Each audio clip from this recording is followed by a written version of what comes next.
Perth is likely to be the best performing capital city in terms of house price growth over the next 2 years. In this episode, we'll talk about the best suburbs to buy there right now, the best types of properties, whether it's a mining boom and prices will boom, then bust or not with proof, data. Number 4, how long this boom is likely to last for. And number 5, whether this boom is created by investors or whether there's more substance to it. The biggest buyers agents in Australia are not buying in Perth, especially those that are data-driven, quote unquote. They are doing their clients a massive disservice. Here's proving them wrong. Welcome to the Oz Property Investment Mastery Podcast. My name's PK and I help busy people build passive income by buying top 5% growth and cash flow property and build a portfolio using data without wasting months doing research, spending weekends at inspection or catching flights, or dropping $10,000 to $20,000 on buyer's agents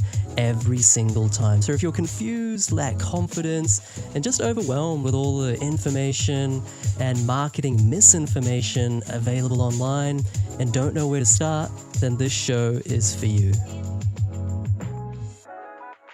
Question. People say this boom in Perth is basically because of investors. They are buying up properties, and when those investors will struggle, then all of a sudden it will be a house and cards. But get this, 2 years ago, there were 220,000 rental properties available in Perth.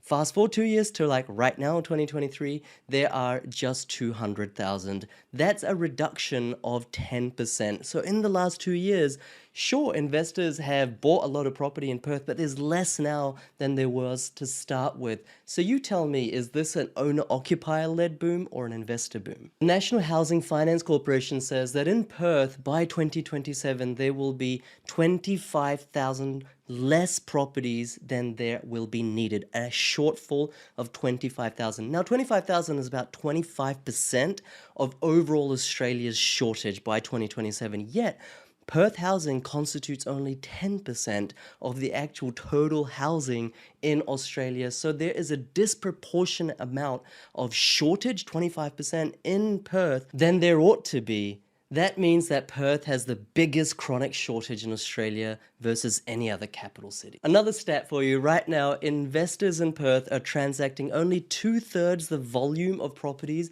that they did in the last boom. Once again, this is not an investment-led property boom. I've done other videos on how population growth at 2.6% in Perth is the highest out of any capital city in Australia, and that it's taking less than 9 days on average to sell a house. That includes all the crappy suburbs.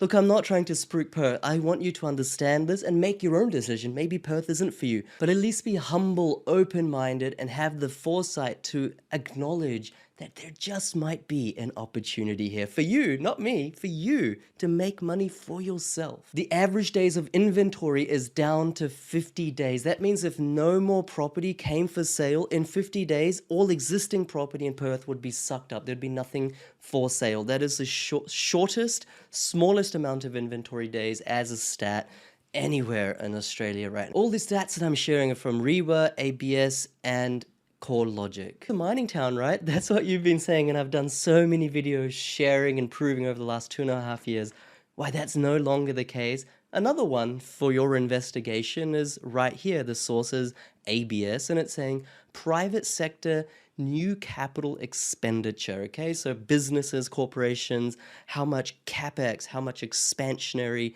investment dollars are they putting in? And in the non-mining sector since 2004, this blue line has been gradually trending upwards, had a bit of a drop around 2012-14. It's basically, it's flat, up and down, but basically stable. Yet the mining sector, CapEx in the mining sector, clearly the last boom in Perth was a bubble because it was led only by mining predominantly. This orange line peaked, and then when iron ore prices fell a huge amount, then around 2014 the Perth property market fell because all these mining companies, Rio Tinto, etc., they pulled out of so many expansionary projects, and mining capex went back down to normalized levels, and then Perth was just flat for like 7 years. But in this Perth boom, we're not seeing that. 2020, 2021, 2022, 2023, mining capex, this orange line is stable.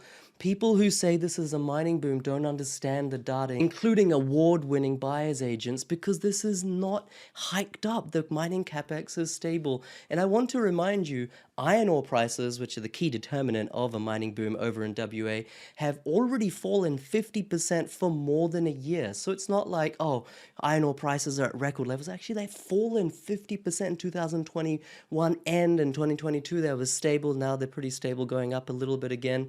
So no one can say that this is a mining boom looking at these data points. Guys, I'm going to get to the best suburbs at the end. Stick with me. This is so important for you. What types of property should you buy in Perth? Check this out. Sources below. Price growth on the left-hand side in the last 12 months, and on the right-hand side, ratio of annual sales to current listings. What this is saying is the Perth boom exists in houses under $600,000.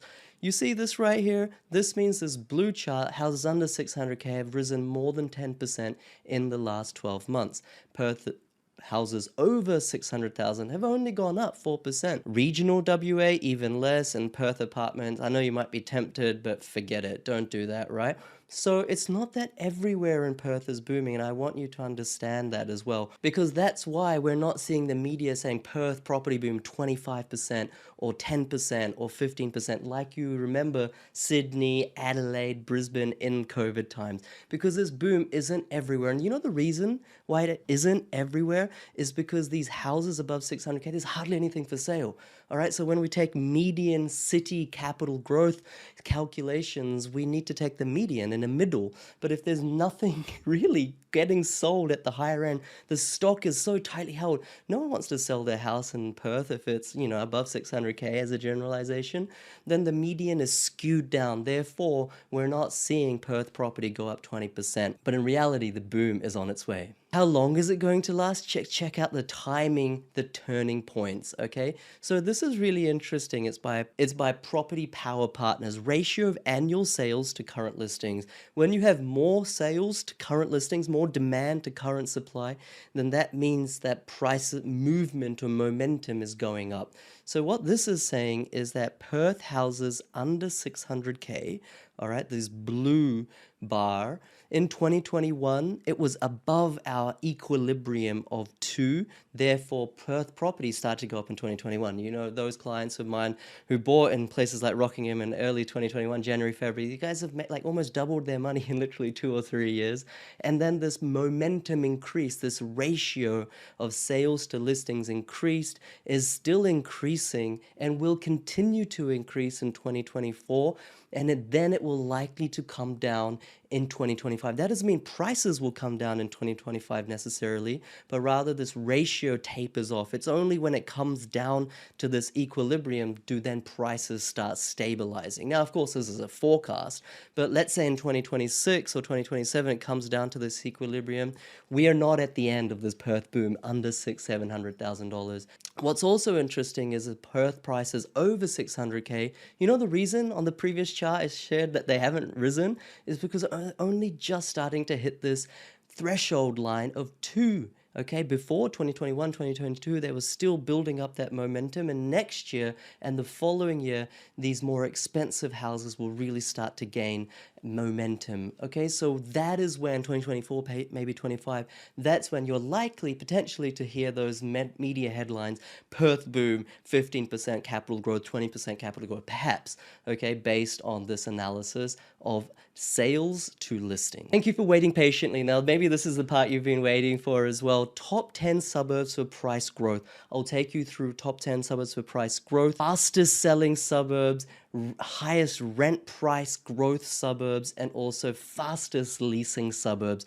There are like 40 suburbs here, and I'm not saying that you should go and buy in these right now. And in fact, a lot of these my clients were buying in, and now we've stopped buying in. There are other suburbs that aren't even mentioned here that we're buying in for other reasons. Statistical analysis is multi-dimensional. We need to understand multi-dimensional data stories, not just a linear table. But for what it's worth, I think think if you select some of these suburbs, you will still make a ton of money. So top 10 suburbs for price growth in the last 12 months. The first one is Shelley. That's really expensive. Let's overlook that one. But Bullsbrook is a nice one. Parmelia down in the Rockingham area. We never really bought here in a large degree because there is a lot of land supply just east of Parmelia. But nonetheless, you can still get something, I would say, under 450K with a massive further price increase. I think it's a little bit too late for, at least for my clients, to buy in Parmelia. We like to pick the most ripe fruits, but if you still want to pick fruits in Parmelia, you'll still do really well. It's taking just 6 days to buy a house here. Coolangatta, we're out of there as well, but plenty more potential. Hillman, Aurelia. Now I want to talk about Armadale. People say that, oh, Armadale's super cheap because it's real dodgy and, no one really wants to live here. It's really low socioeconomic, real rough around the edges. Guys, my clients have already made like 40-50% capital growth in places around Armadale as well. You can still buy there and get further upside, but I want you to understand like Redfern, okay, in Sydney. Rough area 10 years ago, now it's like one of the best areas, really expensive. Frankston, rough area in Melbourne, now really expensive. Peachtree in Brisbane, rough area, now really expensive. Just because it has high crime, that doesn't mean that it doesn't grow. There's no correlation between capital growth and crime. In fact, where I'm recording from right now here on the Gold Coast, in this suburb, we have to hire private security. There's so much juvenile crime. Crime rate's through the roof, right? But this house has gone up $1 million in the last 2 years. And in the last 30 years, it's outperformed most of Sydney. Middle Swan's another opportunity. Port Kennedy, so many people love Port Kennedy. What's not to like? You're close to the ocean. It's, relatively new houses. They're not like 50 years old. They're brick, well-built houses. Once again, you're a little bit late for the best fruits. But if you're the kind of investor, you're like, I don't really care so much about short-term growth. You should, because future growth compounds on short-term growth.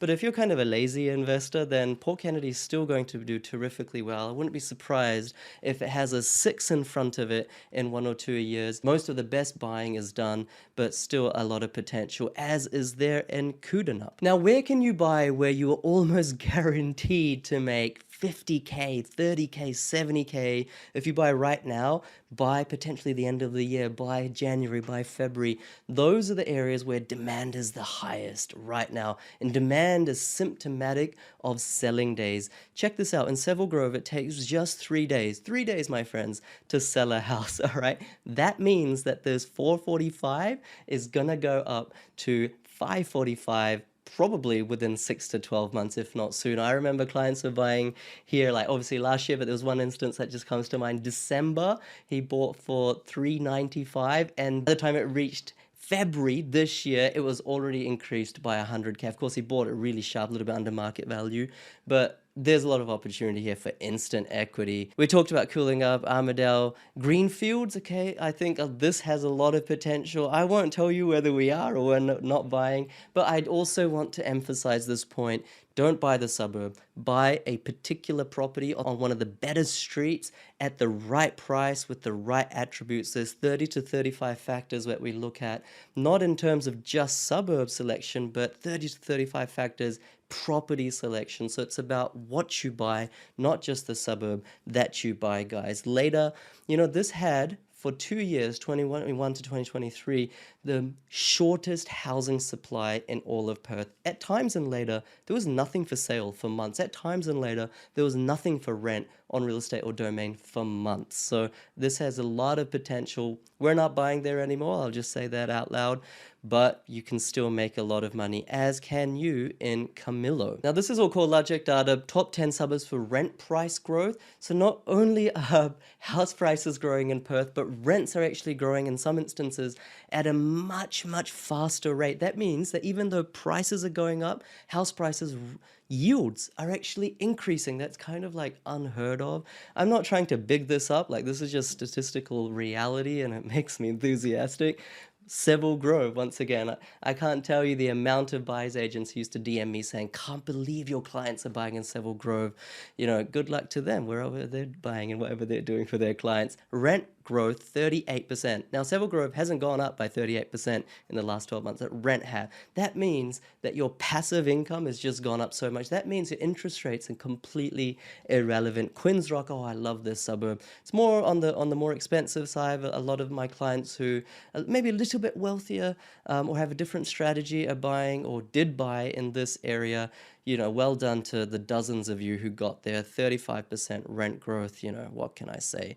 Mount Pleasant, I don't think we've bought there at all. Why buy there, right? When you can buy two in Quinns Rock and diversify and get a better yield.